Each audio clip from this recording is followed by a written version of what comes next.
Greetings, YouTubers. This is just a quick update to apologize for the delay in putting out a video and confirm that I'm not dead, in jail, or quitting. I've been having the shop renovated, trying to turn it into a gear lab of sorts for all kinds of testing.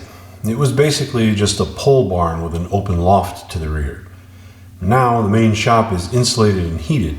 It's a large enough space to safely conduct indoor stove tests while allowing me to control both temperature and wind speed.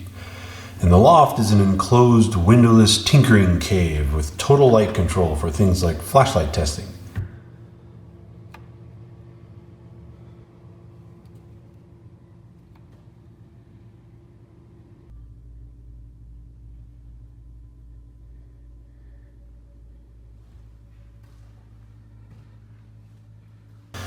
I'm also trying to assemble a measurements department for the accurate reporting of lengths and thicknesses, angles and distances.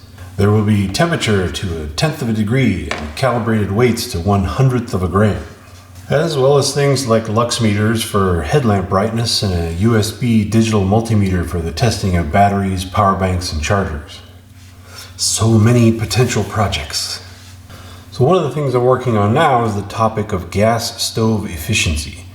In the water treatment video on boiling versus pasteurization, I touched on the fact that running your stove wide open at full blast may heat your water faster, but it wastes heat even faster than that.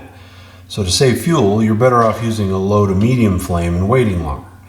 Well, ever since then, I've been interested in the efficiency relationship between burner diameter, pot diameter, and flame height.